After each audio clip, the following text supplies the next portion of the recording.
Kind most high in Christ.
I know so. Shalom, Israel, yahawahs, yahawahs, I'm priest and officer 5,000. Yadiyah holding it down to the general gets here. Black, Latino, and First Nation man and woman. Now is the time more than ever for our people to come out of this world. And when we say come out of this world, world means age or society. Like it's time for us to come out of America and America's way of thinking. Like if I could, can I get Romans the 13th chapter in the 11th verse? Type your questions into the chat. Type your questions into the chat. Yeah, I mean, so when the general get here, yeah, I mean, we get to go over your questions. And by the way, I do go over your questions in the order that I see it. I don't want y'all to think that I don't see your questions. I do see your questions. Some of them get impatient. They be sitting up there like, how come you die? Don't see my question. The brother got an order against me. No, it's just that it's a whole bunch of questions before you. You don't got to post it 4 or 5 times after the fact. I see it. Right. But that's another topic. Now, if I could, let me get Romans 13 and 11, because this is what we have to realize as the Lord shows some people. Right, Bob? Can you get that for me, Bubba Patrol? This is book of Romans 13, verse 11. And that, knowing the time, that now it is high time to awake out of sleep. The Lord said that now it is high time for that Black, Latino, and First Nation man and woman to awake out of sleep. I know in today's society with them, a lot of our people be like, oh man, you got to be woke. You got to be woke. But you equivalent woke being, are you voting? Or you in whatever type of African spirituality that you in, or if you're in Islam, the crazy stuff that they say, young brother. This is what it means to really be woke. To understand that the Lord's chosen people, that blacks, natives, and Hispanics are the children of Israel, Yashar'Allah in the Hebrew. We are God's chosen people. And it's time for us to wake out of sleep. Because a lot of our people believe in America. You believe in the so-called American dream, and that is a shame if you are Latino. That's a shame if you First Nation or Black. You forget about it. The propaganda that they push against our people, the way our people get unalived on a daily, you would think that we would understand who our enemies are. We are still on the land of our captors, Black, Latino, and First Nation man and woman. Our God said that now, in that knowing the time, now it is high time to awake out of sleep. Now is the time to wake up and realize, man, we got to come back into this truth. We got to come out of that Christian church. We got to come out of that Muslim mosque. Keep going. That now is time to wake out of sleep, for now is our salvation nearer than when we believed. And now is our salvation nearer than what we believed. Why is it saying our salvation? Because it's our salvation. It ain't for everybody. This is a misconception that a lot of our people have with them, y'all. They believe that God's salvation is for everybody, and that's not true. What does the oppressor have to be saved from? Right. What does Bill, Bob, Fred, Goldberg, Donald Trump, Vince McMahon, YAHANNA? You see that documentary? They want to talk about Diddy. Don't get me wrong, Diddy is a diabolical brother. It's a rough spot. 1,000 bottles of baby oil, you can forget about it. But Lord, you watch that Vince McMahon documentary, you'll understand that him and Donald Trump both are the devil that the Bible speaks of. Right. And that's all of those oppressors, man. And that's what we have to realize. We can't live the lifestyle that they live. And guess what? They don't need to be saved from anything. You know who does need salvation? That Latino man and woman, that First Nation man and woman, that black man and woman. Esau is not getting salvation. Salvation is only for the children of Israel. That's also in the Bible. Give me Matthew 1:21. What's your name, young brother? Young man Roy, give me Matthew chapter 1 and verse 21. Bob, give me Romans chapter 13 and verse 9. Well, 9 and 13, excuse me. Let me get Matthew 1 and 21 first, because this is a misconception that our people have. You believe that salvation is for everybody, that the oppressor can be saved. And I'm here to teach you tonight that the oppressor cannot be saved. As a matter of fact, these other nations are not getting salvation. Like, that's one thing that we have to stop doing with them, y'all. We have to stop trying to give our salvation to everybody, because salvation isn't coming to everybody.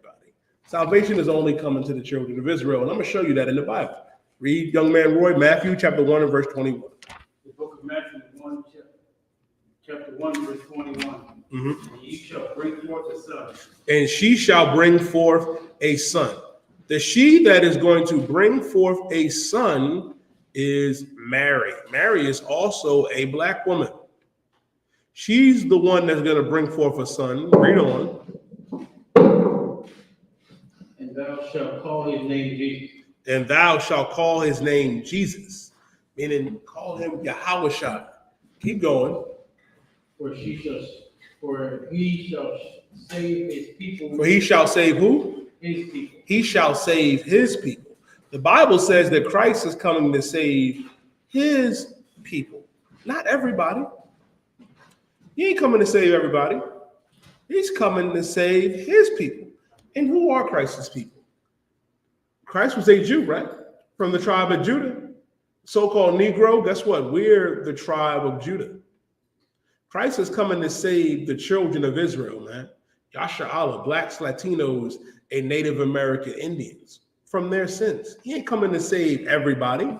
No. Like, it's a fool's errand, YAHANNA, to try to give salvation to every nation. Because what we have to understand, they have nothing to be saved from. They don't. They don't. If I could, give me the book of Romans, chapter 9 and verse 13. Because here's the thing, right? And it's mainly for the oppressor that you're going to encounter. Like, a lot of our people don't really care about salvation for anybody else except for the oppressor. You know, when we go out in the street and we teach, you know, we go out there and speak against everybody. But you speak against that oppressor, oh boy. Oh boy. Now it's something like YAHANNA. I'm going to show you that God hates the oppressor. That God hates him. And it is foolish to try to give salvation to someone that God hates. Read what you got. Okay. This is the book of Romans, 9 verse 13. As it is written. As it is written. Now, as you read it, right? In Romans chapter 9 and verse 13. As it is written, where was it written? It was written in the book of Malachi. Read. Jacob have I loved. God said, Jacob have I loved. God loves, believe it or not, God loves that Haitian man and woman that you love to discriminate and abuse. God loves that West Indian man and woman. God loves that Mexican man and woman, La Raza, that Puerto Rican man and woman, that Cuban man and woman, that black man and woman, that Latino man and woman from Argentina to Panama. You know what I mean? In Colombia, Uruguay, El Salvador. God loves Jacob. God loves us, black man and woman, Latino man and woman. Read. But Esau have I hated. But who? But Esau have I hated. But Esau have I hated. Oh, we. Ooh-wee. Here's the thing, man. Understand something.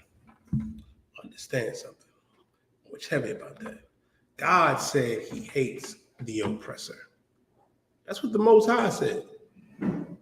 He hates the oppressor. You sitting up here trying to love the oppressor because the oppressor descends from a man named Esau. We descend from Jacob. I'm gonna go into a bit. I'm gonna go into that tonight too. To go into the characteristics of the oppressor and how evil and diabolical he's always been. And there is no saving this oppressor. And joining yourself to this oppressor is a fool's errand. God said, "For Jacob have I loved, but Esau have I hated." Now, I would ask Christians among our people that ask, because they always say, well, hate isn't in the Bible. Well, I'm showing it to you right here in the New Testament, Yahawahs. Right. Romans chapter 9 and verse 13, ooh-wee. It says, "For Jacob have I loved, but Esau have I hated." Now, is God wrong for hating Esau? Let's actually find out. Read. He read, Bob. Verse 14. What shall we say then? Is there unrighteousness with God? Is there unrighteousness with God? Is God unrighteous because he loves Jacob and hates Esau? That's what you got to ask them, Mathanyah. You got to ask our people, like, is God unrighteous for this? Is God wrong for loving us and hating the oppressor? Keep reading. God forbid. God forbid. Let me explain something to you. The Most High can do whatever the hell he wants to do. Right. Whatever he wants to do. And he decided to love us, black man and woman, Latino man and woman. Understand that. And hate the oppressor. And here's the thing. The Most High understood, you know what I mean, our natures from the beginning because he made us. The oppressor has always been an evil bastard. And there is no salvation for him. As a matter of fact, I'll take it a step further. Abba, give me a matter of fact, with Yadiyah. 2 Ezra 6 and verse 54. I'll show you this also for every other nation as well. Because I understand, you know what I mean, that it could be a problem. That you'll think, oh, but that's the oppressor. But what about these other nations? No. None of these other nations outside of the children of Israel, black, Latino, First Nation, man and woman, salvation is not coming their way. They have something else coming their way for what they have done to God's chosen people. I'm going to show you that. I'm going to show you what the Most High really thinks about these other nations. Read. Come. This is the book of 2 Ezra, chapter 6, verse 54. Let's go. Come. Verse 54. And after these, Adam also, whom thou madest Lord of all thy creatures, of him come we all. Listen, Adam was made Lord over all thy creatures. Meaning Adam was given dominion over the entire earth. Adam was not the first man on earth because mankind was made on the sixth day. But Adam, being formed from the dust, Adam was already a man, but guess what? Born of a man and woman like you and me. But the thing is, Adam was given that breath. That breath is the law. Adam was the first man that the Most High was dealing with. He was the man that was the first man in the truth. That's who Adam was, the first brother in the truth that God gave instruction to. And he was given dominion. And of him come we all. Everybody on the earth today comes from Adam. Read.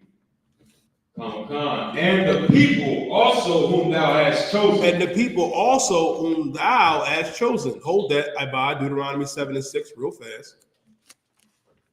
We're gonna come right back to this, Mathanyah. Go ahead. This is the book of Deuteronomy, to the 7th, verse 6. For thou art an holy people. The people also whom thou hast chosen, Deuteronomy, the answer to that, Deuteronomy 7 and 6 says, for thou art an holy people. When you look up the word holy, holy means to be separate, set apart. Even when you look at the Bible is called what? The Holy Bible, meaning it's not for everybody. This is for blacks, Latinos, and Native American Indians. For thou art an holy people. Black man and woman, we are a holy people, a separate people. Latino man, First Nation man and woman. Keep reading. Unto the Lord thy God. Unto the Lord thy God. We're separate unto the Lord thy God. We're the ones that the Most High chose to be separate unto the Most High. Keep going. The Lord thy God hath chosen thee Have chosen thee, chosen us. Read. to be a special people unto himself. We were chosen to be a special people unto himself. What does it mean to be a special people? Some of you may have a favorite a special pair of shoes you like to wear, a special dress, a special, shirt, special garment. You may have someone that is special to you. We're the ones that are special to the Most High, Black, Latino, and First Nation man and woman. He chose us to be a special people. And the beautiful part about us knowing that we are a special people, that would eliminate all of the issues that we would have with one another. That if we understood that fellow Latino and First Nation and Black man and woman was special, we wouldn't do harm to each other. We wouldn't unalive each other. You wouldn't have sex with your brother's wife. Since you wouldn't have sex with a man that's not your husband. You'd understand that we are a holy people, a special people unto the Most High. Right. Keep going. Above all people that are upon the face of the earth. Shalom. Above all people that are upon the face of the earth. Black man and woman, Latino man and woman, we are above all people that are upon the face of the earth. The children of Israel are above everybody. Now, knowing that, let's go back to 2nd Ezra, Mathumya. Keep reading where you were. Verse 55. All this have I spoken before thee, O Lord, because thou madest the world for our sake. That's heaven. The world was made for our sakes. The Most High made this world for our sakes. We're supposed to be in charge. This is supposed to be our world. Listen, 2nd Ezra 6:9 says, for Esau is the end of the world, and Jacob is the beginning of that which cometh after. Even though the oppressor is in charge now, you know what I mean, of this age of society, it's going to come a time where Christ is going to rule, and righteous Black and Latino men are going to rule under Christ. I pray you understand that. Keep going. Verse 56. As for the other people, which also come about. Now, as for the other people that comes out of Adam, the Africans, the Chinese, the Japanese, the Tongans, the Filipinos, the Hawaiians, the Arabs, the East Indians. As for the other people that come out of Adam, read. Thou hast said that This is what the Lord said. Thou hast said. That's like, man, the Lord said, read. That they are nothing. They are what? Nothing. They are nothing. Our God said that these other nations are nothing. They're nothing. You look at the oppressor and the Arab. That's another thing too. Like our people look at, especially in Philadelphia, our people look at Arabs like they have this high sense of morality and knowledge, and not realizing that Ishmael is a wild man. Right. He's a wild man, Yadiyah. Right. If he don't get his way, he gonna strap a bomb to himself and blow all this shit up. Salah. That's not a man of wisdom and great knowledge. Right. It's not. And his God is the figment of his imagination, because Allah is not the God of the Bible and not the God of the children of Israel. The Arabs had a God for every day of the year. You can forget about it with the Chinese and Japanese.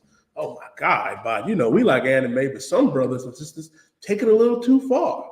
You go to DreamCon, Otakon, J1Con, you got brothers and sisters Mathumya dressing like their favorite Japanese characters. And then that becomes, yes, it's hilarious. That becomes their identity. Nigga talk about Nigga talk about konnichiwa, Yadiyah. Nigga talk about arigato-san. I'd be like, what? Brother, that's not your identity. It's not. We have to understand that we have a rich culture. That's right here in this Bible. We have an identity. We are the children of Israel, Black man and woman, Latino man and woman. We are more and bigger than being niggas, spicks, and savages. Our God said that these other nations are nothing. The oppressor is nothing. Nada. He's the real caveman on the earth. He's the real beast of the field. Right. And we look up to him. You think you can live like him? Did he thought he could live like him? R. Kelly thought he could live like him. You cannot live like this oppressor. I tell all our people with Ibaya, we are not free white and 21. You cannot live like this beast. You cannot live like these other nations. I'll give you another one with thumb yard. Our people have an infatuation with Africa. You do know there is a difference between Africans and black people. You do know that. A lot of us can smell the difference. You can smell it, you know. I saw a TikTok earlier since where this Hamite woman, this was funny. This was ham on ham, you know what I mean, crime. Hey, this Hamite woman saw this Hamite man one of the little dating shows and this said, "You too African for me." But W, I was like, yeah, she smelled it. She smelled it. We not the same people. Black man and woman in America, Haitian man and woman, West Indian man and woman, we are the children of Israel. If you're a so-called Negro, you're of the tribe of Judah. If you're a West Indian, you're the tribe of Benjamin. If you're a Haitian, you're God's chosen people from the tribe of Levi. And no, they don't eat no damn dogs and cats. The people that God that said is like nothing, they're the ones that eat cats and dogs. White people in Indiana and Ohio out there in the Midwest talking about Haitians eating cats and dogs, knowing damn well who out there eating all the cats and dogs. They know Moab, Lee Chung, Chung Lee Ryu out there eating all the cats and dogs. And the oppressor out there in the Midwest with thumb, yeah, they talking about this is the greatest travesty. You know what state Jeffrey Dahmer was doing his dirt in? Exactly. Out there in Ohio, when they want to talk about Haitians. The oppressor be eating people. And you want to talk about God's chosen people. We don't do that. That's why God said that they are nothing. These other nations are nothing according to the Most High. Keep reading. Come. But be like unto spittle. Wait a minute. Lord also said that they like spit. Oh, our God didn't just say they didn't. He said they nothing. He said, but they be like unto spittle. The oppressor, the Japanese, Africans, the Arabs, the Tongans, all these heathen nations, Filipinos, they are nothing. And they are like spittle. They're like spit on the ground. Read. And has likened the abundance of them unto a drop that falleth from a vessel. They're like a glob of water and spit that falls from the vessel. The Lord don't care about that because we're in the bucket. We're the ones that the Lord cares about. Read on, Matham. And I give me young man Roy, give me Jeremiah 17 and verse 4. Verse 57. And now, O Lord, behold these heathen, which have ever been reputed as nothing. That's heavy. Ezra said these heathen have a reputation of being nothing. These heathen have a reputation of being nothing because Ezra understood that these other nations were nothing and they were like spit. Keep going. Have begun to be lords over us. How did they become to be lords over us? How? I hold Judah 5 and 20. Go ahead, young man Roy. What you got? Jeremiah chapter 17, verse 24. No, 17 and 4. Salakia. Jeremiah 17 and verse 4. Ezra was asking, how did these heathen become lords over us? How did they get on top of us? How did they get in charge? Keep going. Jeremiah 17 and 4. Jeremiah chapter 17, verse 4. And thou even thyself shalt discontinue from thy inheritance. The Lord said that we would discontinue from our inheritance. Why did we discontinue from our inheritance?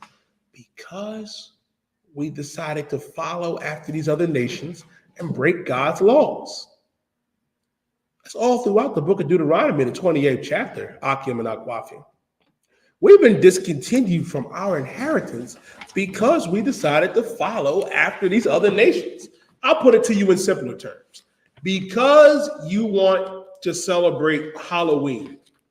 Like you are about to be, and I hate to use profanity, a lot of you grown ass men and women are about to play dress up.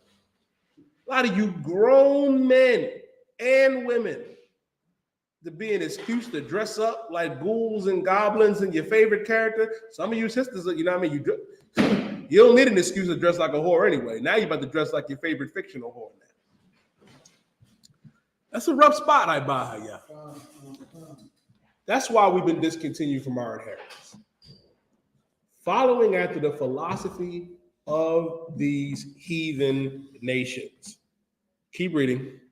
The heritage that I gave thee. That I gave thee. The Lord gave this to us. He didn't give it to everybody. Listen, everybody said if he gave it to any other nation, they'd be serving him right now. That's why it ain't hard to find when you think about who the stiff-necked people are that the Bible talks about. The stiff-necked Israelites. That's us, black man and woman. Latino man, First Nation man and woman. That's us. Keep going. And I will cause thee to serve thy enemies. And I will cause thee to serve thy enemies. That's heavy. We don't understand that these other nations are our enemies. Explain them to you. Nakar shared with me earlier a documentary that some little Arab did about going into the hoods here in Philadelphia, about the YSL gangs and all the murder that's been going on. And you'll think like, wow, these young Negroes are out of control in Philadelphia. The youth are killing each other. They're selling drugs. And it's easy to point the finger and blame these young black brothers and sisters, man. But I'm going to tell you who the real blame is. The oppressor is the devil that the Bible speaks of. That's right. Truly is. Where did them drugs and guns come from? And you know what I really cannot stand? Because I've had to deal with this recently. Where Negroes would be like, well, we didn't have to take the drugs. We didn't have to take the guns. We didn't have to do that. You're excusing the devil for coming into our communities and our spaces and doing this to our people. Right. Let the roles be reversed. Let me go over to Thailand or somewhere, Siam, and introduce drugs and guns and all type of wickedness to those people. You know what I mean? And show them how to abuse themselves and put you know what I mean? And put drugs on every corner and guns and put liquor stores and put, you know what I mean, tobacco companies and then put abortion clinics all throughout their neighborhoods. Y'all would blame me just like that. Like, why would you do such a thing, you die? You see how you can have that thought and say, why would I do such a thing? Ask your white daddy that question. I'll tell you why he did it, because he's the devil that the Bible speaks of. And what we have to stop doing is blaming that fellow black man and Latino man and woman. That's why the Israelite School of Universal Practical Knowledge under commanding General YAHANNA is here, because we have answered the call. We're the ones, you know what I mean, that the Lord established, you know what I mean, this school in 1969 and brought his prophets back on the earth. And we are doing the Lord's work. Doing his work. Ain't nobody else doing his work. You're not doing the Lord's work in your fake Israelite group. You're not doing the Lord's work in the Christian church or the Muslim mosque. You're not. The Lord's work is being done here in the I.S.U.P.K. This is where the work gets done. And if you want to be part of the work, guess what, black man? That's what Latino man, First Nation man, come in.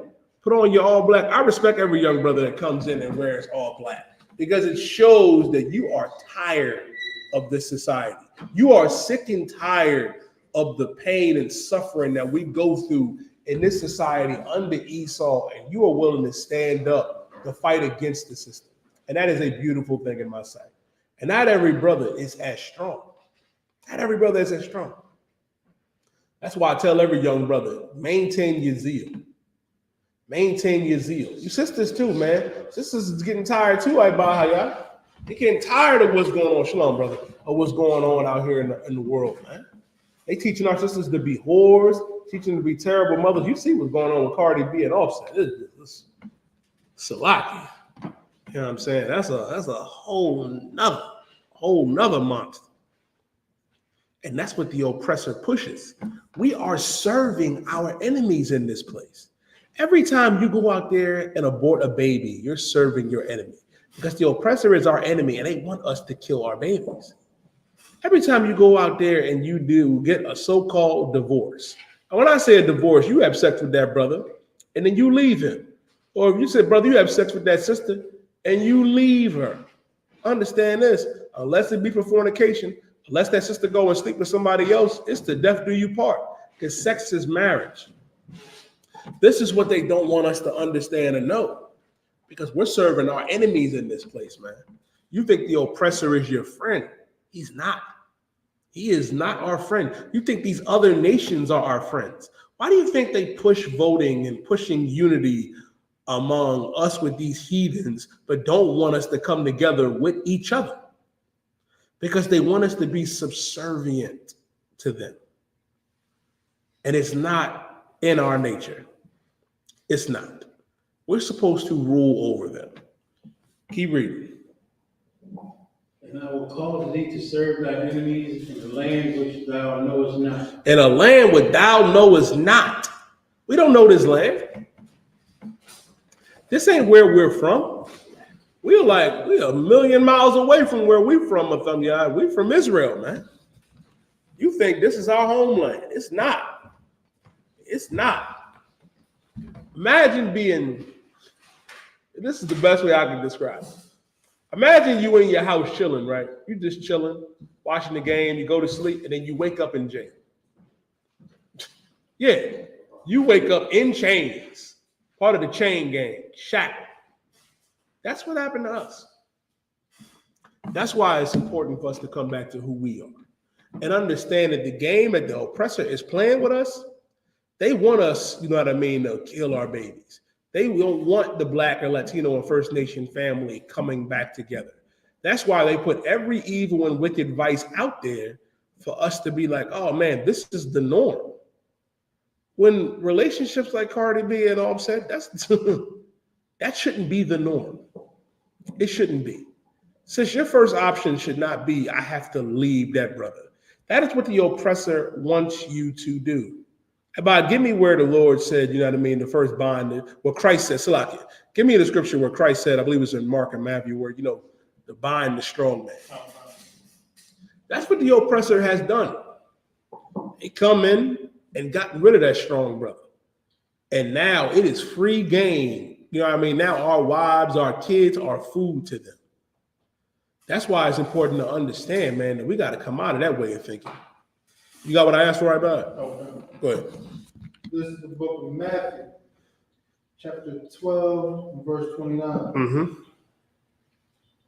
Or else, how can one enter into a strong man's house? How can you enter into that strong brother's house? You can't just come to Yahawah's house and, you know what I mean, think you're going to have your way with anything. Listen. You come up in our bar crib, that's a rough one. You can forget about trying to pop up on the thumb yard. Keep going. And spoil his goods. And spoil his good. How can you break into a strong man's house and take what he has and spoil his goods? Keep going. Except he first bind the strong man. You got to bind the strong man. You got to bind him. You got to take him away. Lock him up. Put him away. You got to bind that strong man. And that's one thing that the oppressor has done. Why do you think under Margaret Sanger they came in and put those abortion clinics out and then started to really cater towards sisters and give sisters what they believe they need, at the exception of that you can't have that man in the house? Don't you find that, quote, that funny brother on the internet, Umar, that y'all love, don't you find that suspicious? The Chinese woman can have the Chinese man. Am I wrong? She can have the Chinese man in the house. The Arab woman can have the Arab man in the house. The African woman can have the African man in the house. The East Indian woman can have the East Indian man in the house. Why can't the Latino man be head of his household? Why can't the First Nation man be head of his household? Why can't that Black man be the head of his household? That was a strategic attack that the oppressor has deployed against us. And you got to stop falling for the okie doke. Black man, you need that Black woman. Black woman, you need that Black man. No, brothers and sisters are not equal to balance. It is a balance. And I'll explain it to you. You have, like 1 Corinthians 11:3 says, you have the Most High, you have Christ, then you have the man, and then you have the woman. That is the natural order and balance that we have to live our lives. And it's the Most High, then Christ, then the man, then the woman. But they understand that and that attack on us. That's why they don't want us to be in the household. I'll give you a prime example of that, on how diabolical the oppressor is. They tell us that Dwayne Wade is Father of the Year. That is insanity when you think about it. Like, Wade's considered to be an amazing father. But if you're a Black man that doesn't support your daughter or son's proclivities, you don't support their proclivities. You don't want them to be a sodomite or to live an alternative lifestyle, to be part of the LGBTQP coalition. You don't want that. You're demonized as a bad parent. what they say. But in reality, you're a great parent.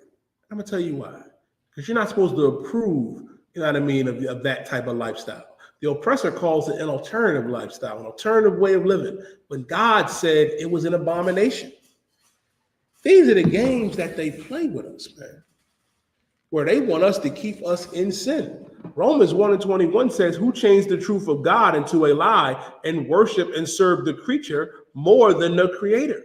Now you're worshiping and serving the creator, not, the oppressor, more than the Most High. You regard what the oppressor says, but you don't want to regard what the Most High says. And they know that. How do we know that we know that? Give me what I asked for about in Judith. Let me show you how crafty the oppressor in these other nations are. This is the book of Judah, chapter 5, and verse 20. Now therefore, my Lord and Governor, if there be any error in this people. If there be any error in this people. These heathens got together and said, man, if it be any error, if these Israelites, if these blacks and Latinos, Native Indians have one fault, what is it? Keep going. And they sin against their God. And they what? And they sin against their God. And if they sin against their God, young man Roy, can you give me 1 John 3 and 4? We're going to come right back to that. What is sin? Because, I hear Christians talk about it all the time. My dear mother, she in front of the TV right now, sits doing this shit here. Just like this. Watching Benny Hinn take his white coat off and beat the hell out of everybody in the front row. Talking, and then looking at me like I'm a sinner. What is sin? According to God. Read 1 John 3 and 4. Book of 1 John chapter 3 and verse 4. I'm going to show you what sin is. Let the young man get it. All right. He got it. He good. He good, Matham. The book of 1 John chapter 3 verse 4. Go ahead. Whosoever committeth sin transgresseth also against the law. Listen. Whosoever committeth sin transgresseth the law. Sin is transgressing God's law. Meaning, if you sin, you're breaking God's law. So wait a minute. And that's what these other nations know. We just read it in Judith. They said if these people have one fault, if they sin against their God, if they break God's laws, what's breaking God's laws?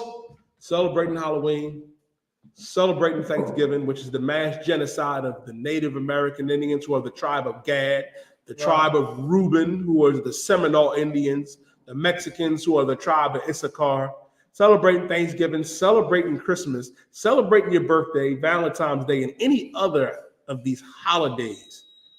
You're sinning. Eating pork, shrimp, crab, and lobster, you're sinning. Being a sodomite is a sin. Right. They know this, and they push it. That's why they said, read it again, Ibad. And they sin against their God. If these people have one fault, if we have one problem, if we sin against our God, read. Let us consider that this shall be their ruin. Ooh-wee. They said, let us consider that this will be their ruin. They know that if we sin against our God, that it would be disastrous for us. They know that. Why do you think, listen, and you see it every day. You see it every day. We all got Netflix, Hulu, HBO Max. You know what I mean? You ever be watching a really good show and you be into it, and then they bring up some random homosexual shit that ain't got nothing to do with the plot? You'll be like, why am I looking at this? What does this contribute to the story? I tell you what's even more diabolical. Watch what the babies are watching. Watch what the kids watch. Well, I was babysitting my nieces and nephews the other day, man. I had to take the tablets because they sitting there watching something that is diabolical. They catering the gay stuff to the kids now. You got to really watch it. Go ahead, brother. So it's like you were talking about transgression, stuff like that. Going in the New Testament, it says about the spirit. It says you are the fruits of the spirit. You know what I'm saying?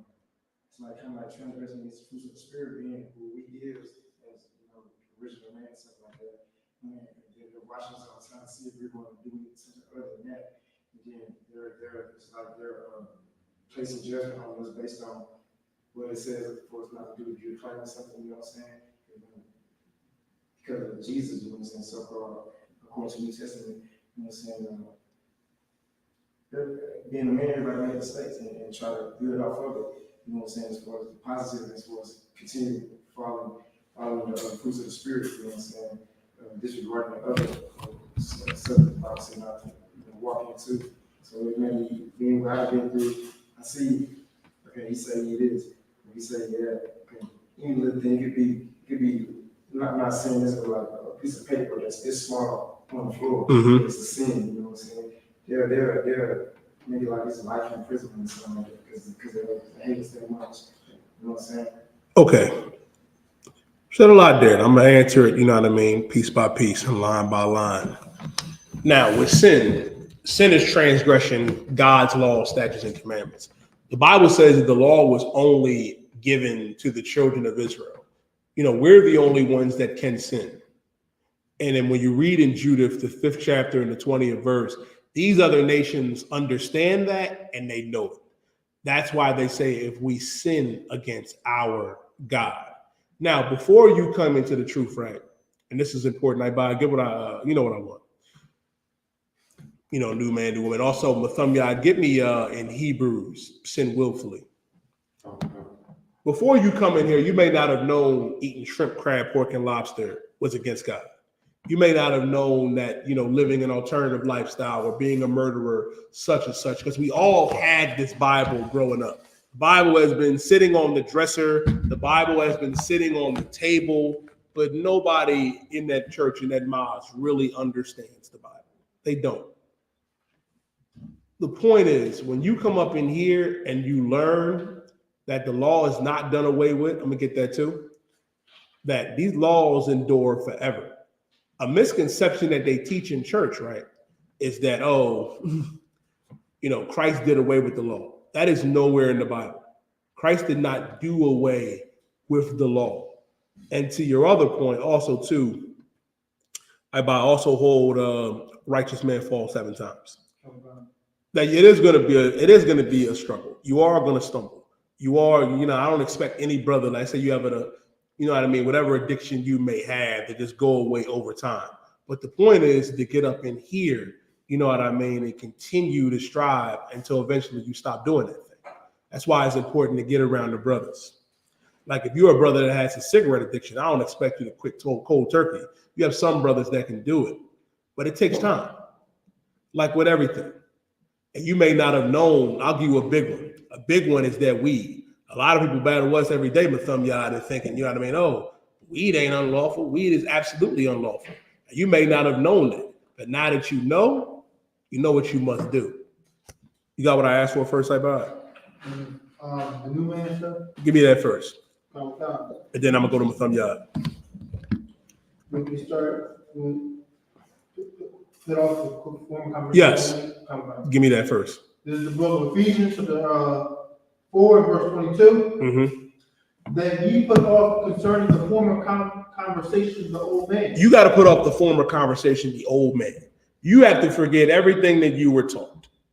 Everything that you learned in that church or in that mosque, you have to understand that that was a lie. I'll use myself as an example. I grew up, under my father. My father was in the Nation of Islam for many years of his life, and I came up under that and being a 5%er like many of my uncles. And I thought I knew everything. That's why when you said, like the original man, I understood all that. Making knowledge born, knowledge cipher. Sun, man, moon, stars, all that. The supreme wisdom, everything. But I used to have questions when I got older. I would always question why the Bible was considered actual facts. That if you look into what Elijah Muhammad and them was talking about, they always considered the Bible actual facts because they studied the Bible. A lot of them brothers came over there to 125th and learned, under the 7 heads and would sit in classes. A lot of their prominent members would sit and learn under the chief high priest and sit and learn from Commander General YAHANNA and various other brothers. And I would have questions. And then once I came in here, I came to understand like, wow, man, what I learned was a lie. You have to put off the former conversation. That old man that liked to smoke weed and do whatever, to be a whoremonger, that old woman, you know what I mean, that thought it was all right to be a whore, to kill her baby, you have to put that off. That old man has to die with Christ. A big misconception is that our people believe that Christ died so we can continue to sin. No, Christ died so we can have the opportunity to come back to the Most High. That old man in former conversation, that's now gone away and dead with Christ. Keep reading, Ibad. Which is corrupt according to the deceitfulness of lust. It's corrupt due to the corrupt and deceitful lust. Because your flesh wants to do what? It wants to get high. It wants to be a whore. It wants to be a whoremonger. It wants to do every wicked and vile thing. You have to put off those things concerning your flesh because your flesh wants to destroy itself. The spirit wants to live. And you got to decide, do you actually want to live? And it's heavy because the general was just breaking this down, you know what I mean, the other day. And which is so important about that, knowing that that old man has to go in order for that new man to come up, you have every Black, Latino, and First Nation man and woman has to make a decision in their life. Are you truly tired? Or are you truly addicted to the pain and suffering that the world provides?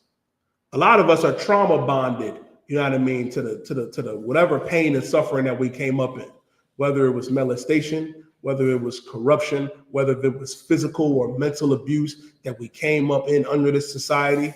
We cannot use that as a crutch. Now that you come in here and find out the truth that Christ died, and that old conversation, that old man that was full of that corruption, full of that lust, full of that deceit, it has to go. You can't be an evil bastard in here.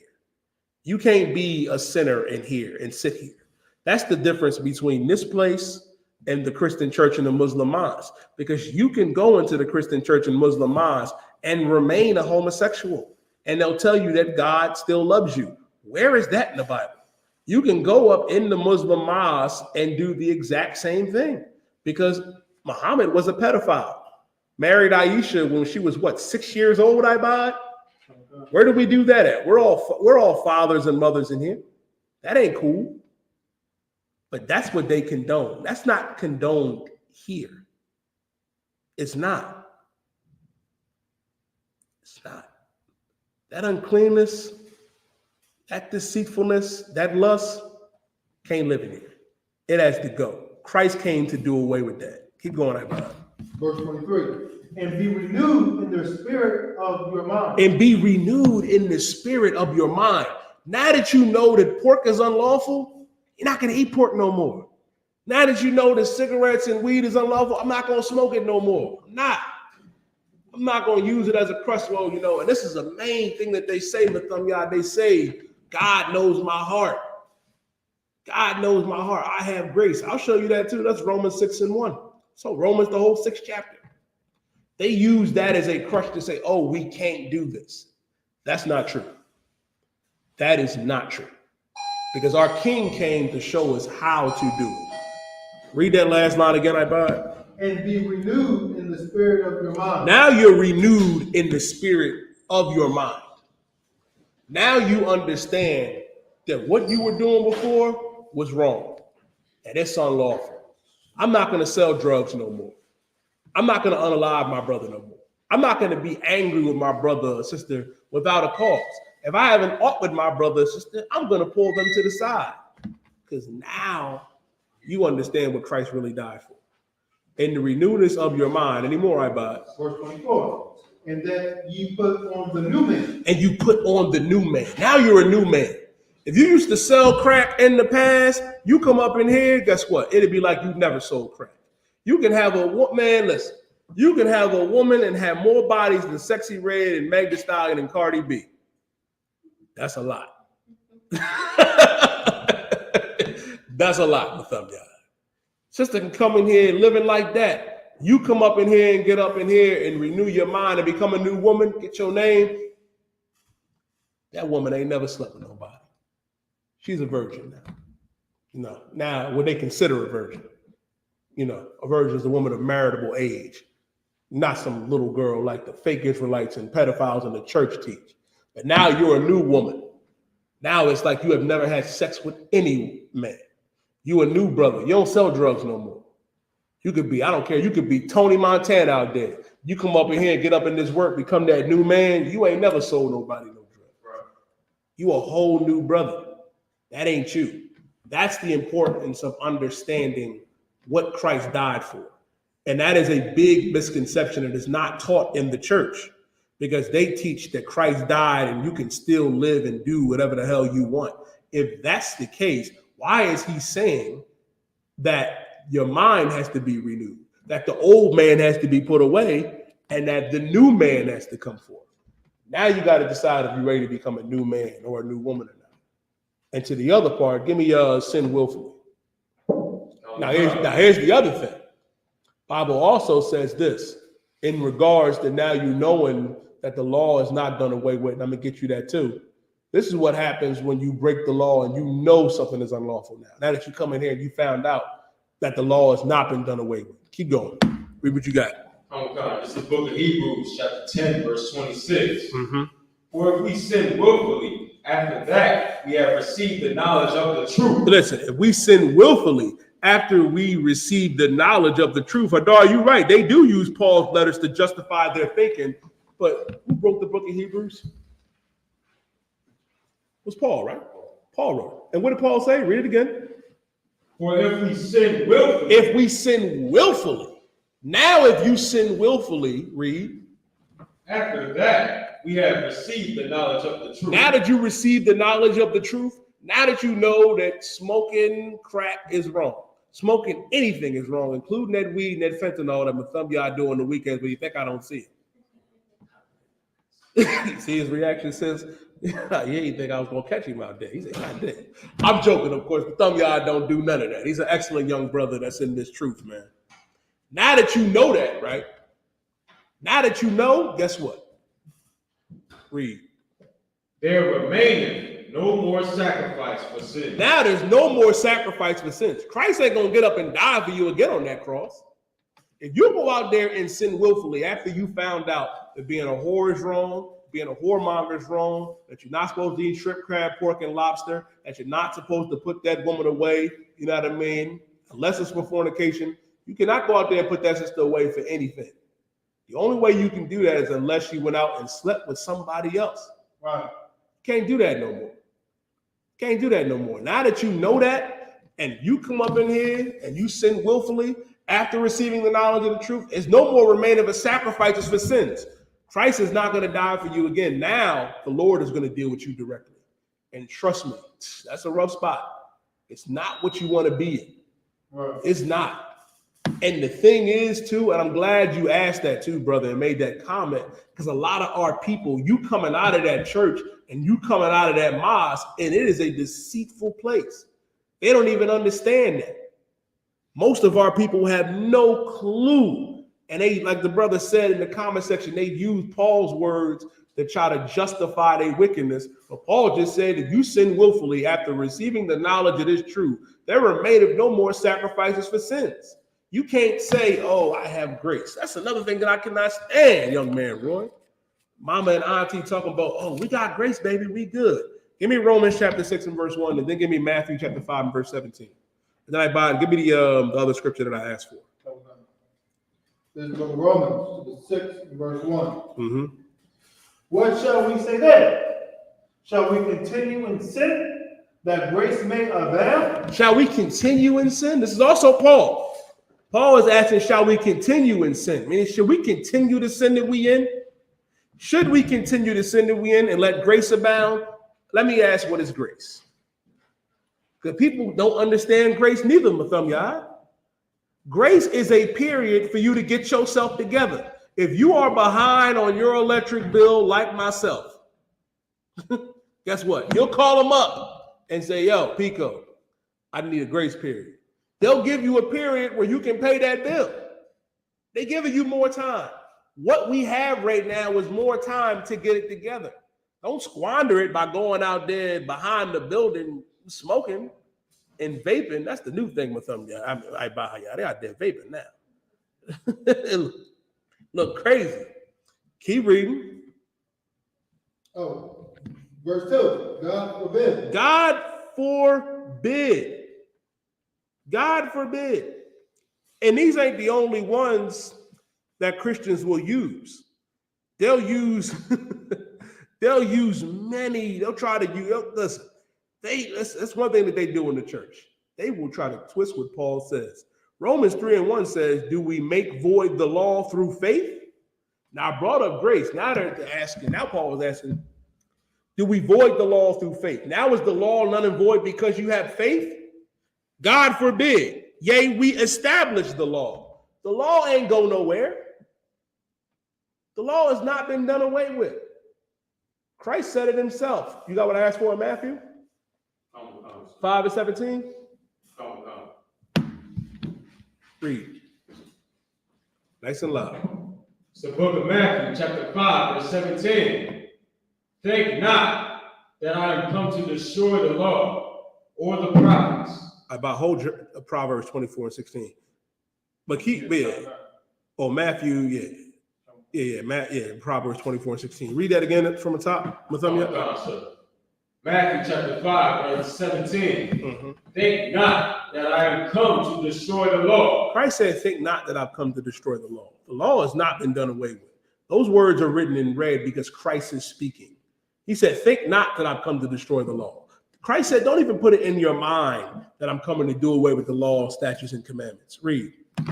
Or the prophets. Or the prophets. Meaning the prophets ain't going away neither. Keep going.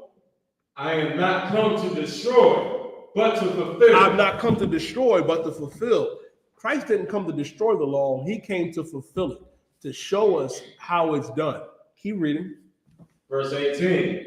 For verily I say unto you, till heaven and earth pass, one jot or one tittle. One jot or one tittle. Christ said, until heaven and earth pass, heaven and earth is still here. The sky is still here. We're still walking on the earth. One jot and one tittle is the dotting of an I and the crossing of a T. Read. Shall in no wise pass from the law till all be fulfilled. Shall in no wise pass from the law till all be fulfilled. Meaning the law ain't going nowhere. The law is still intact. And I got one for your Christian pastor too and your Muslim imam. Keep reading. Come. Verse 19.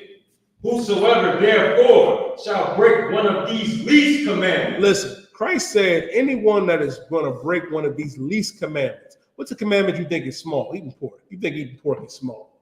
Oh, I can eat that pork chop.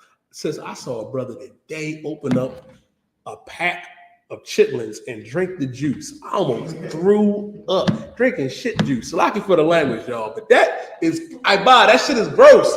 Salaki for the language. I apologize. But it was nasty. Brother, cut it. Listen, that's the least commandment. Read on. God. And shall teach men so. And they teach men so. What they say, Matham Yah?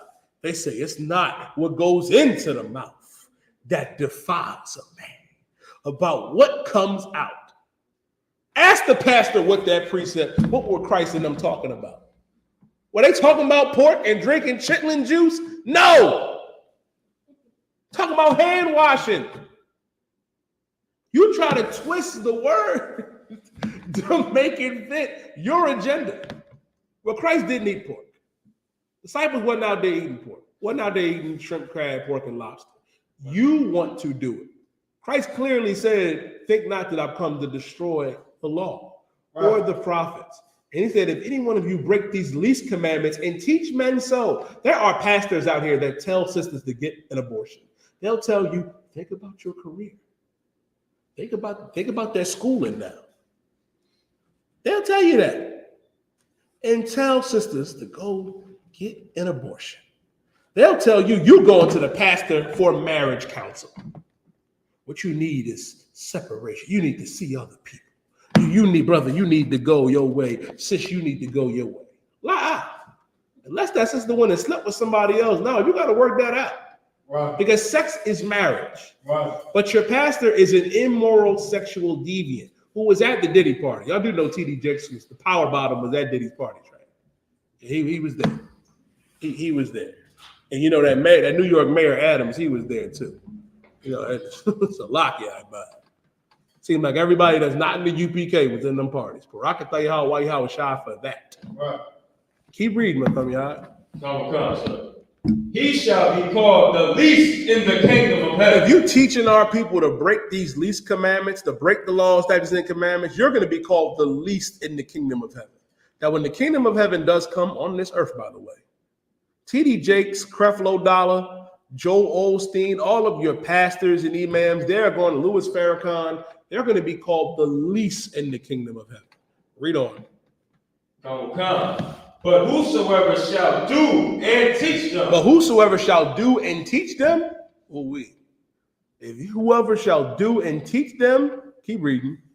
The same shall be called great in the kingdom of heaven. Listen, man, Commander General YAHANNA is going to be called great in the kingdom of heaven. That's right. General Muhammad is going to be called great in the kingdom of heaven. Right. General Mayak, General Haas, General Sharmar, General Kathum, General Kabbalah Math, Captain Todd Ward, Captain Mashak, Captain Zariak is going to be called great in the kingdom of heaven. The I.S.U.P.K under Commander General YAHANNA, we're going to be called great in the kingdom of heaven. Right. Because we teach our people to keep the laws, statutes, and commandments. Last one, I buy to the last point the brother made. Okay. Now, understand this, and I do understand. Things are going to happen. You're going to mess up. It's going to be a journey. It's going to be it's going to be a struggle. But the point is to remain strong here too. To understand that I want to speak to every brother and sister out here that go through things, man. You know what I mean? That go through, whatever your demon is, depression, anxiety, all that. Guess what? You got to lean on this brotherhood and sisterhood. It's good that you watching class online, but to really get them demons up off of you, you got to come and be around the Akim. You got to come and be around the brothers and the sisters. It's an experience like no other. I really can't describe it. You got to come and see it for yourself. Like I had to sit up here and see it. I was in here every day. You remember me and Yadiyah came up at the same time. I was in class every day. Like, yeah, these niggas gonna switch up on me one day. They're gonna switch up on me just like how everybody else did. And ain't nobody switch up on me. Because this ain't the place for that. The best way to fight your battles and fight your demons, man, is to come up in here. One thing that General Muhammad used to always say to me is that you're not gonna beat that demon by yourself. You couldn't do nothing by yourself. Literally nothing. You could not accomplish what was the last thing you really tried to accomplish by yourself? And look what happened. You fell right on your face. You're not gonna fall on your face in here because we're not gonna let you fall. Right. Your brother is gonna be here. Your sister is gonna be here to pick you up. In other words, you may not be a match for your demon at home, but your demon ain't gonna be a match for me and you and Ibad and Mathumyad and these brothers and sisters. Understand that, but you have to make that decision to fight. It's a battle because that demon is going to talk in your voice. You're going to be thinking it's you talking the entire time. It's that demon. And he does not want you to come here. He's going to make every excuse in the earth not for you to walk through these doors. But when you walk through these doors and get up in this brotherhood and this sisterhood, man, guess what? Fight ain't over then. Satan is going to work 5 to 10 times harder to get you back in his hand. That's why it's important to get in here and get the proper counsel, to get the counseling that you need, to ask the questions. And I encourage all of our people to do that. And listen, it's going to happen. Scripture says this. Read Proverbs chapter 24 and verse 16, I buy. God. This is Proverbs 24 and verse 16. For a just man falleth 7 times. A just man will fall 7 times. The just man, the righteous man, he'll fall down 7 times. It'll happen. You'll fall. You'll slip up. But guess what? Get up. Read it all night, bud. And rising up again. And get back up. A just man will fall 7 times and rise it up again. You'll get back up.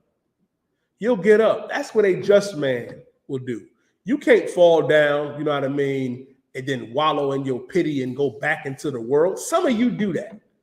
Some of you, I hate to say it like this, some of y'all get so angry and depressed when you mess up and you jump off the deep end. You jump off the porch. You jump off the porch because you messed up, and now it's everybody else's fault. You were never a just man or a just woman. A just man will fall 7 times and get back up.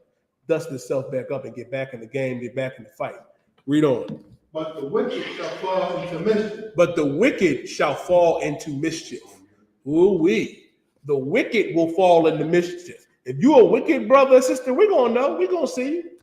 We see you right now on Facebook making subliminals, angry at the world, you know what I'm saying? Doing stuff in the dark that you don't think we see, but we see it.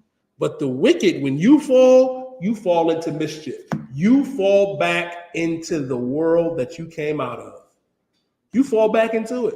You fall back into it. You was doing drugs and selling drugs and being a wicked, unjust brother or sister. You'll go back to doing that. You were never just. But a just brother or sister, you'll fall and get back up. It'll happen, but you got to make sure to get back up. You got to make sure that you fight. Big ups to YAHANNA, to this Hebrew Academy generation, man. It's 2025, brothers. You know what I mean? You know what I mean? What you're doing right now is righteous according to our God. Putting on that all black, man. Sacrificing your Sundays for our King to learn, you know what I mean, the proper instruction to be a priest and officer in this school. I commend you, brothers, and stand strong. Stand strong. As a matter of fact, last one I buy. Give me in Timothy. Give me in Timothy. Then I get back to the topic. Give me 2 Timothy 2 and 3. Okay. This is the book of 2 Timothy, chapter 2, and verse 3. Go ahead. Thou therefore endure hardness. Therefore endure hardness. You have to endure hardness, black man, Latino man, First Nation man. Listen, even when you come in here, I would love to tell you, man, when you come in here, man, life gonna be so much better. Life is always going to life. There is no getting around that. You are going to have good days, great days, and you're going to have rough days and bad days. But always remember, you got this brotherhood and sisterhood to lean on. You're going to have to, therefore, endure hardness. You're going to have to gird up your loins. You're going to have to really show what you made of. And even with that, understand this when you endure in that hardness. The hardness that we deal with now is nothing compared to what our King went through. Right. Nothing compared to what our King went through. I be having to remind myself, oh, our King went through this. This ain't nothing, no matter what it is. So what? I'm about to break some hearts, like Bob. So what did that slut on Instagram that you met 2 weeks ago that you claimed you love left you? Endure that. Since I understand, you know what I mean, you met that brother in the club. He said he was going to take care of you. You know, he a baller. He said he was going to do that. Now he out there sleeping with men. You called him at the Diddy party. I understand. Those are extreme situations, of course. But endure hardness. No matter what you're going through in this life, endure it. Scripture says you got to endure to the end. Therefore, endure hardness. Keep reading. As a good soldier of Jesus Christ. As a good soldier of Jesus Christ, of YAHWH, man. You got to endure that hardness, man. As a good soldier of our King. Keep reading. Read verse 4. Verse 4. No man that warreth entangleth himself with the affairs of this life. That's heavy. No man that warreth entangle himself with the affairs of this life. Don't entangle yourself in the affairs of this life. In retrospect, it's not that deep. Like before you run to Facebook, I gotta say it like this. Before you run to Facebook and Twitter about your problems and your situations or whatever you're going through, understand that it's not that deep. Right. It's never that deep. No man that warreth entangle himself with the affairs of this life. Like, I understand you may have left certain things in the world behind, and it was righteous of you to do so. It's righteous of you to do so. To give all that up for our King's sake. And that's important. No matter what you're going through, no matter what you war with, because you're going to go to war with yourself. Like I broke down earlier, your flesh is going to want to do every evil and wicked thing in this life. No man that warreth entangleth himself with the affairs of this life. It's not important. It's not important. Don't worry about it. There are bigger things going on. bigger things that are happening. World War III is around the corner. Right. World War III is around the corner. Like multiple, y'all hear about that food shortage that's getting ready to happen? That strike that they about to do with the pier? It's about to happen tonight at midnight, right? It's about to get real outside. And you worried about what this one said and that one said and what's going on with you. It's not important. No man that warreth entangleth himself with the affairs of this life. Read on. That he may please him who have chosen him to be a soldier. Listen, man, Christ chose us to be soldiers. And that's what we have to be. Hebrew Academy 2025 participants, remember that. No matter what you're going through, you have to endure it. Young brothers, man, you have to endure. Sisters, you got to endure too. Understand, man, brother, you got to be a good soldier of our King. Because he's the one that chose us to be a soldier. And in knowing that you've been chosen, understand this. Something that Commander General YAHANNA said, man, when I was a young man, that really hit me. He said, imagine when you come up in here as a young man and you putting on that all black, right? You're filling out an application to rule in Christ's kingdom. And the scariest thing is you might get the job. You might actually get that job, man. If you're going to do it, if you're going to fill out that app, guess what? Don't quit. Be a good soldier. You were called out, you know what I mean, to be a good soldier. Don't worry about what's going on in this life. It's not that important. I hope that answered, you know what I mean, what you was bringing out, brother. Now, let's get back to it, I bought. Get me, bobbity.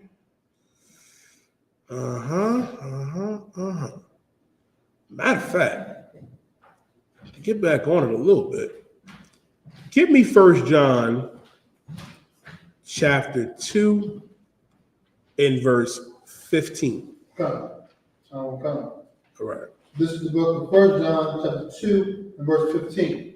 Mm-hmm. Love not the world. Love not the world. Our God told us not to love this world, man.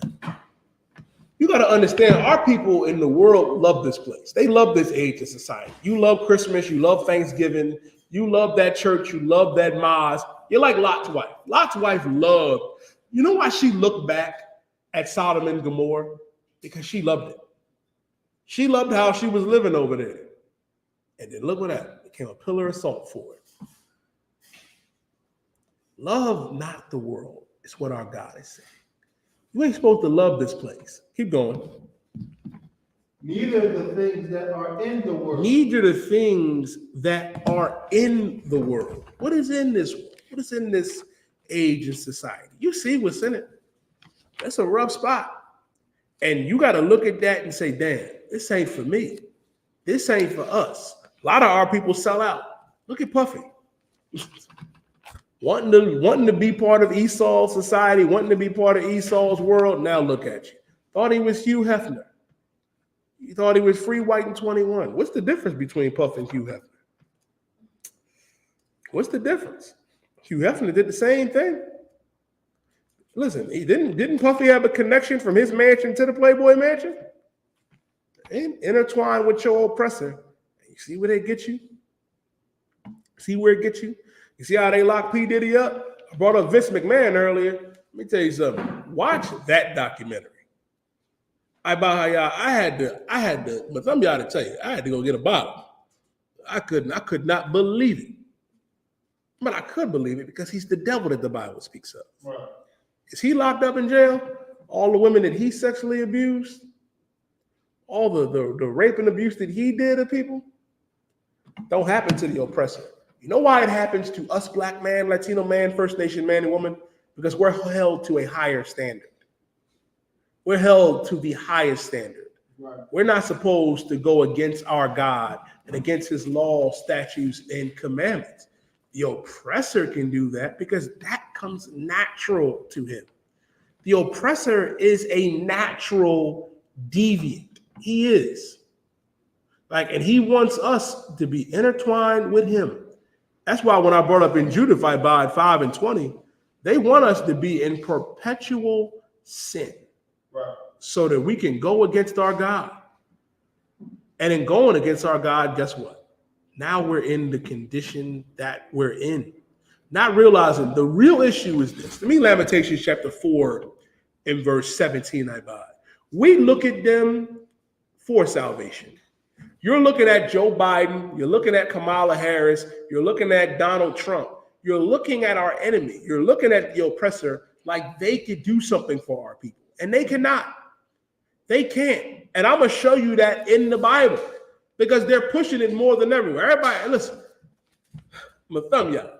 Every week when I walk down the street, out here by the school, they be like, are you registered to vote? Oh man, they be ready to argue with me, sis.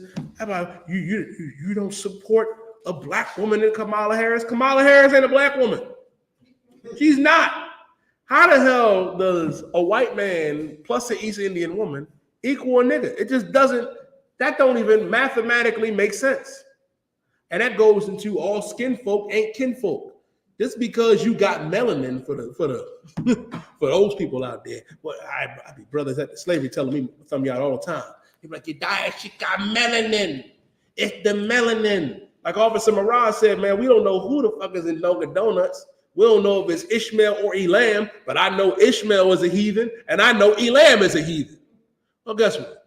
Kamala's a descendant of Esau, who's a heathen on her father's side. And her mom is also a heathen, Elam, East Indian. So guess what? Go figure. And then this the other side, they kill them too. They be like, oh, you're pro-Trump. You're one of them. Trump is the devil that the Bible speaks of too. They try to make it seem like, and I say this all the time at camp, there is no difference between Donald Trump and Vladimir Putin and Joe Biden and Kamala. There is no difference whatsoever. And I'm going to show it to you. The problem is they push that on our people. You want us to believe on Trump. He goes out there and says, well, I tell you what the real issue is. The real issue here in America is that the Mexicans, they're taking all your jobs. Like they're taking all the black jobs. Like, what the fuck is a black job? I'll tell you what he's talking about. He's telling you that you're going back into slavery. Because that's what that really is, to put you out there in the field, doing the jobs. And listen, the jobs that our Hispanic brothers and sisters, La Raza, well, we should have great pity for, that are forced to do their job for nickels on the dollar. And now you want to believe in the propaganda of Donald Trump that you're better, that, oh, they're taking all of your jobs. Nonsense. That's all it is. And it goes to show you how much of the devil that the Bible speaks of that he is, because you took this land from La Raza. You took this land from the Native American Indian, Seminole Indian, and Mexican man and woman. And then you came over there and enslaved them and enslaved us. And now you're putting us against each other. There's no difference between Trump and Kamala. Both of them are the devil that the Bible speaks of, and we should not put our trust in either or. Give me Lamentations 4 and verse 17. This is the book of Lamentations, the 4 and verse 17. Mm-hmm. As for our watching, our eyes as yet failed for our vain health. Listen, we have watched, and our eyes have yet failed for our vain help. What's a vain help? Them going out there. Did y'all see the video of Kamala Harris with the new Southern accent? She got a Southern black woman accent now. And then she went out somewhere else and had an Hispanic accent. But she don't talk like neither or. They're trying to cater. Our eyes has failed for our vain help. You looking at Kamala like she's going to save our people. If Kamala was going to do it, why is she talking about it now? Wasn't she in office for the past 4 years? What was she doing? Oh, that's right. She was doing what she does best. Oppressing God's chosen people. Blacks, Latinos, and Native American Indians. She comes from a long line of that. She is the granddaughter on her father's side of a man named Richard Hamilton. Richard Hamilton was a prominent slave owner in Jamaica. And let me tell you what's so heavy about that. I'll get it for you. I believe that's his name, Richard Hamilton. It sounds right. Bear with me. I'll tell you what's so heavy about it, right? Yep. And which is so, Hamilton Brown, excuse me. Hamilton Brown, a prominent Irish slave owner in Jamaica. They had the British Parliament and government. They had to pay Hamilton Brown the equivalent of $11 million to free his slaves. Oh, they had to make sure that they couldn't take a loss. That's who you want to put in? Not talking about she's a black woman. No, Kamala and her family oppressed real black men and women from the tribe of Benjamin, man. Her grandfather, Hamilton Brown, had to be paid $11 million to free his slaves. Go ahead, sis. Yeah, even though she oppressed our people, she wouldn't act like us just to get into HBCUs and places where black people are. Absolutely. Just like the millions of other people. Like, I don't know if you watched this Saturday with Commander YAHANNA, but it was this other Indian guy that faked it like he was a black man just to get into an HBCU. Just like a million or something, including Kamala. Oh, absolutely. What you're saying, sister, is absolutely correct. They'll fake it. They'll fake it. What was the white woman's name? Rachel Dolezal. They'll fake it. She was the president, of the NAACP? A white woman masquerading as a black woman. Had the accent and everything. And the crazy thing about that, she's an oppressor, just like Kamala. Our eyes has yet failed for our vain help. She ain't a sister. She ain't gonna help us. Donald Trump for sure ain't gonna help nobody. Did Trump not just go out there and say, they're eating the cats and dogs? They're eating the cats and dogs out there in Ohio. I saw the videos on Twitter. You know, the Wizard of Oz, me and him, we used to hang out at Jeff's Island. They'll show me. You know, Donnie and Jeff. Y'all know. I ain't got to tell y'all that Trump and Epstein, and I ain't got to break that down to you for you. I ain't got to break all that down. Propaganda, trying to pit us, and now you got silly Negroes out on the West Coast calling themselves foundational Black Americans. Now you against the Latinos and West Indians and Haitians when we are family, man. You got to understand that black man, that Latino man and woman is your family. Nosotros somos familia una raza. We are one people and one family. They pushing division, man. Our eyes is yet failed for our vain help. You looking at Kamala, you looking at Trump like they going to do something, and they're not going to do nothing. It's all propaganda. It's all a distraction. They will say literally anything to get your vote, to get your attention. But your vote should really be in the one that matters, in Christ, our King Yahweh Shah Mashiach. Keep reading. Okay. This is the book of Lamentations, the 4 verse 17. Mm-hmm. In our watching, we have watched for a nation that could not save us. Mm-hmm. Verse 18. They hunt our steps. They what? They hunt our steps. They hunt our steps. They've been hunting our steps for a very, very long time. Do I got to bring them up? Philando Castillo, Mike Brown, Eric Gardner, Breonna Taylor, Vanessa Gillian, Botham Shem Jones, Sandra Bland, and Breonna Taylor were all in their own house, and the oppressor came and unalive them. And you think things are going to change under Trump or Kamala? It's not. The same propaganda was brought up with that African Obama, because Obama wasn't our people neither. We have been watching for these other nations that cannot save us, Black man, Latino man, First Nation man and woman. They could not save us. They couldn't do nothing for us. The only one that can save us is our King Yahweh Shah Mashiach, that the world ignorantly knows is Jesus Christ. They hunt our steps, that we cannot go in our streets. We can't even go outside. You can't really be inside neither. Oppressor come in and unalive you in the crib.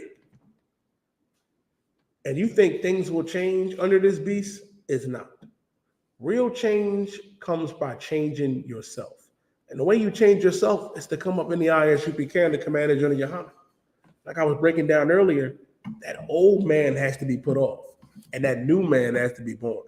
This is that place where that new man and new woman can be reborn. If I could, give me the book of Amos, right? The 9th chapter. Because let me explain something to you. The oppressor is going to pay for everything that they have done. I don't want you to think that the oppressor is going to, as a matter of fact, before you go there, young man Roy, can you give me Ezekiel? I want you to give me Ezekiel, the 35th chapter. And I want you to start at verse 2. Start at 1. Hey, shalom, sir. That's your third. Ezekiel 30. Shalom, sir. Did you want to take the last one? Give me Ezekiel 33 and 1. Yeah, start at verse 1.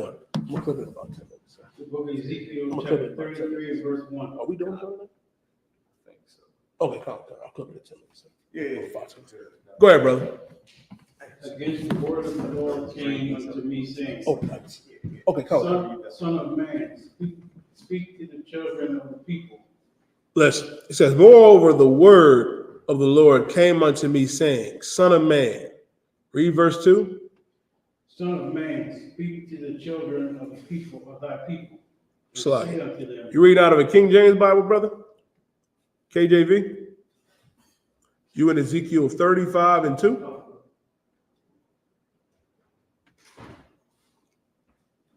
Moreover, the book of Ezekiel, chapter 35, and verse 1. Moreover, the word of the Lord came to me, saying, Son of man, set thy face against Mount Seir. Set thy face against Mount Seir. You know what Mount Seir is? Mount Seir is talking about Edom, talking about Esau. The Lord is saying, Ezekiel, son of man, set your face against Mount Seir. Read.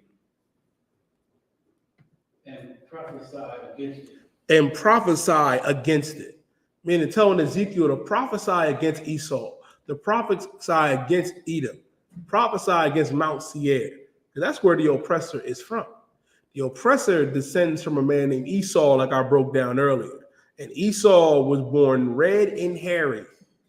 Who's red and hairy today? The oppressor. Like a hairy garment. He's red and hairy. You think he's white, Caucasian. No. Turns red in the summertime, pink in the winter. Keep reading.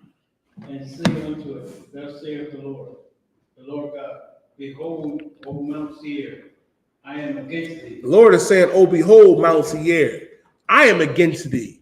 The Most High is against the oppressor. The Most High is against Donald Trump. The Most High is against Kamala Harris. He is against them. Keep going. And I will stretch out my hand against thee, and I will make thee the most desolate. The Lord said, I will stretch out my hand against thee, and I will make thee most desolate. Listen, when the Lord stretches his hand out against somebody, you better believe it's going to be a rough spot. Ask Egypt. Egypt today is a desolate dust bowl because our God stretched out his hand and destroyed them. The Lord is going to do the same thing to America. The Lord is going to do the same thing to the oppressor. Drop down to verse 5. The book of Ezekiel, chapter 35, verse 5. Because thou hadst perpetual hatred. Because thou hast had a perpetual hatred. Meaning this, they have had a perpetual hatred against our people. A perpetual hatred meaning a continual hatred, meaning it never stops. I need you to understand something, Black, Latino, and First Nation man and woman. The white man and woman wake up every day trying to figure out how they can unalive us. They have a hatred towards us that is never going to cease. And yes, the ones that smile in your face at your job. At that elevator plantation, I don't give a damn if Bill and Susie smiles every day or buy your breakfast. They hate you too. Right. They thinking about how they can get rid of you every day. And believe it or not, they're the ones you really got to watch out for. I watch them a little bit harder. What you smiling at me for? I understand. What you smiling at me for? Like, don't do that. I'd rather you come out there and call me the N-word. Call me a nigga. Go ahead, brother.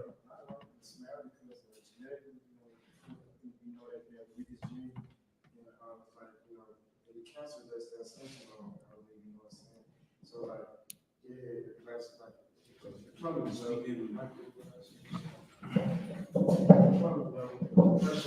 in the plumbing pipe stuff like that. You got to genuinely put a lot of pressure on somebody.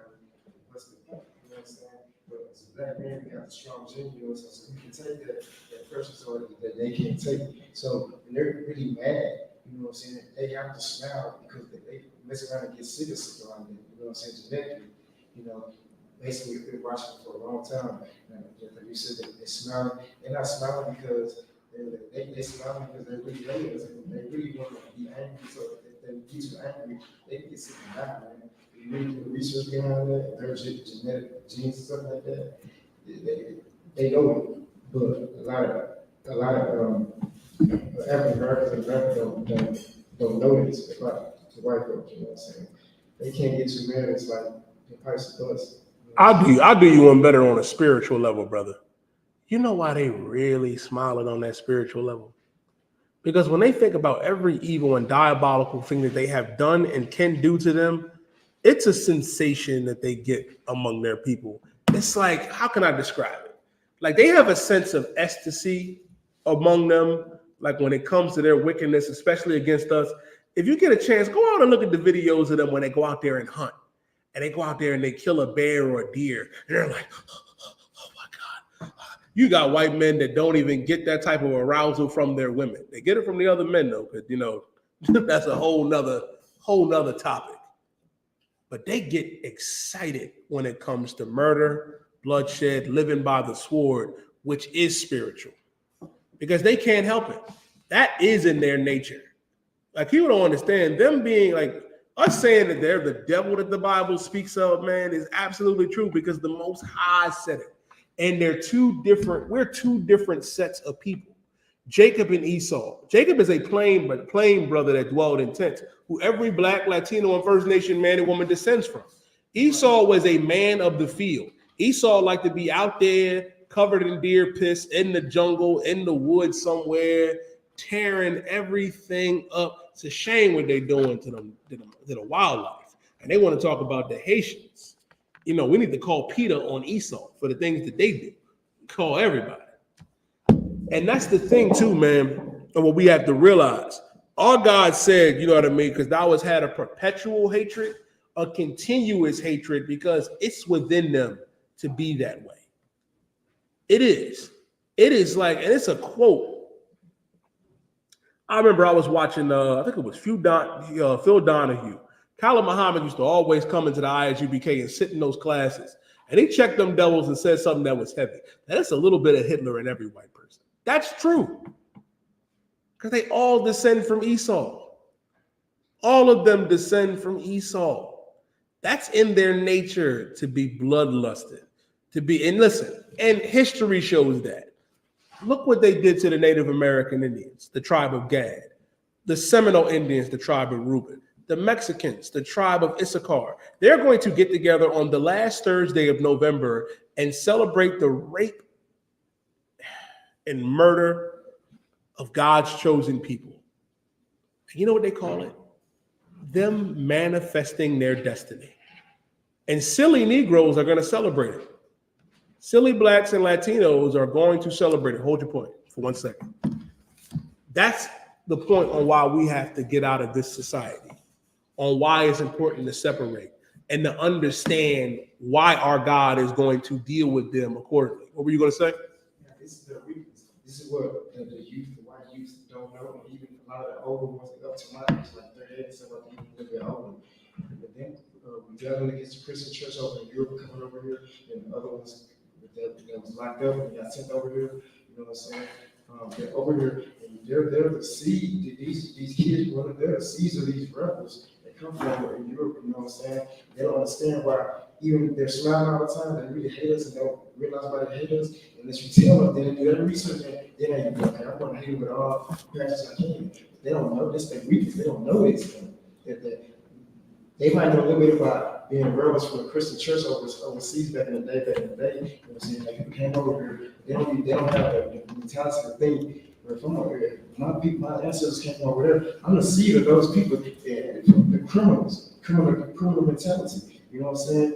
And they're trying to be what they're trying to be. People they can't. You know what I'm saying? Let me add to your point, right? You brought up a good point. I'm gonna add to that, and I'm gonna give you an incident, right? 2 years ago, we had the mission to Acuna. I believe it was 3 years ago. Mission to Acuna. The Israelite School of Universal Practical Knowledge went down to Acuna, Mexico, to feed our Haitian brothers and sisters that were being terrorized and abused by the oppressors, you know what I mean, of the Border Patrol. And those Border Patrol agents, you know what I mean, are the other side of critical race theory. You know how they try to push critical race theory out of the school systems and curriculums? They teach their children. They do. They watch them John Wayne movies. They know what they did to the Native American Indian, to the Mexicans. They remember, they say, never forget the Alamo. Never forget. They don't forget, you know what I mean, the wars and the battles that they went through. And those young oppressors went out there on horseback and whips and started to whip our Haitian brothers and sisters. If I was to show video and pictures of that, you would think that this was something from the 60s or 50s or early 40s, but that was in 2021. That's instinctively in each and every one of them. They naturally have that hatred towards us. That's why when you read in Ezekiel 35 and verse 3, read it again, or 35 and 5, read it again. Ezekiel 35 and 5.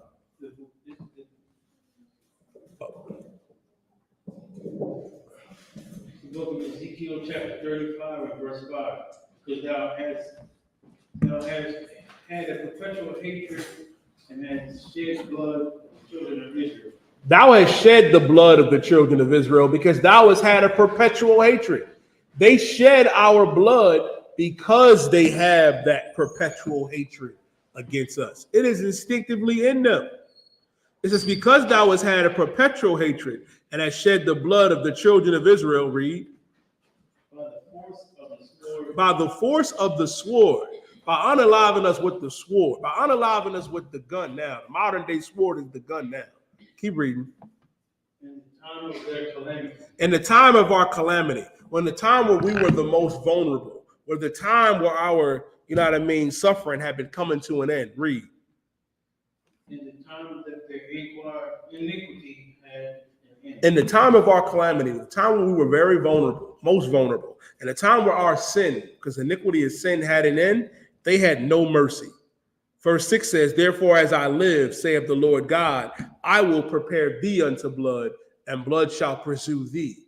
And since thou hast not hated blood, blood shall pursue thee. Meaning blood is going to pursue the oppressor for what they have done to our people. They have to pay. They do. And guess what? They got to go into captivity for it with Yad. If I could get one more scripture. Get me.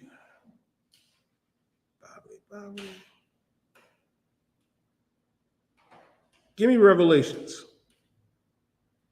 Chapter 13 and verse 9. Give me Revelations 13 and 9 and 10. This is the book of Revelations, chapter 13, verse 9. If any man have an ear, let him hear. If any man have an ear, let him hear. Read. Oh God, he that leadeth into captivity. He that leadeth into captivity. The oppressor led us into captivity. He led blacks, Latinos, and Native American Indians into slavery. He that leadeth into captivity, read. Shall go into captivity. They shall go into slavery. He that leadeth into captivity shall go into captivity. The oppressor led the Haitians into slavery, the West Indians and the Dominicans into slavery, the Negro into slavery, the Puerto Ricans, Cubans, you know what I mean, and Mexicans and Guatemalans and Central Americans and Colombians into captivity, the Peruvians and Chileans. He's going to have to go into slavery. Read on. Oh God. He that killeth with the sword must be killed with the sword. He that killeth with the sword must be killed with the sword. They unalived us with the sword. Guess what? It's going to come a time where they're going to get unalived with the sword. And guess what? That's going to be righteous. The Lord is going to put the oppressor in the chains and unalive those, you know what I mean, that come up against, you know what I mean, Christ's kingdom. I pray you understand that. The oppressor going to have to die for what he did. Right. And the ones that make it, they're going to have to go into captivity. Thus saith the Lord, and the patience of the saints. That being said, man, I'm preaching upwards of 5,000 Yadiyah, the water for holding, you know what I mean, for hanging in there with me.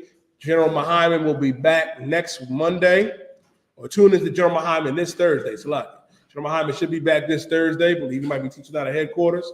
With that being said, man, I'm going to pass the class off to priest and officer Muhammad.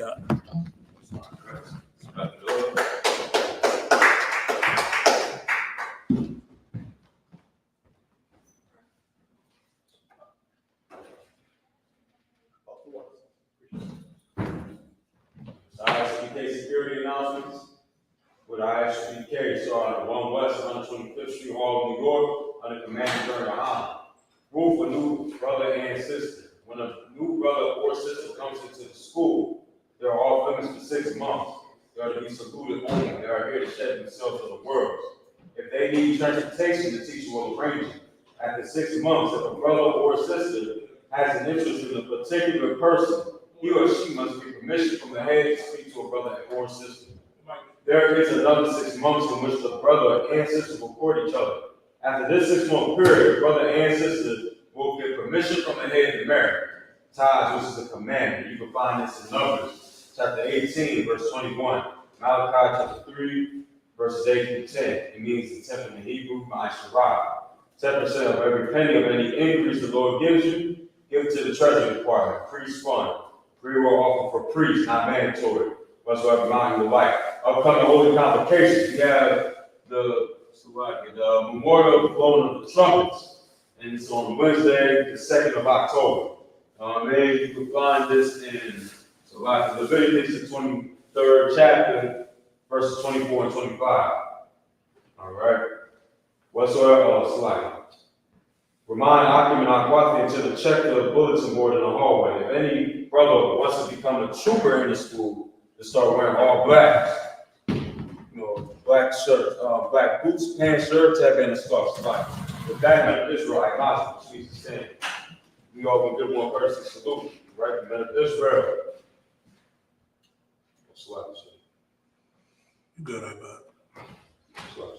Imam Shabbat. Imam. Barak. Yahawahs, Barakatah. Najmatah. Tell the young man what we just said. Yeah, so you would say, you just repeat after me, all right? Say, with your right hand will be your chest, feet 45 degree angle. You know what I mean? All right, and you just repeat after me. Yahawah. Yahawah. Ba'ashem. I.S.U.P.K. Yahawah. Barak. Atha. All right, now the Matah, which means hands down. Most time, press Sar, which means turn. All right, men of Israel, we're going to get the system one courtesy salute. Men of Israel, Imam Shabbat, Imam, Barak, Yahawah Shamar, Alathon, Ba'ashem, Yahawah. That's the top, that's the space.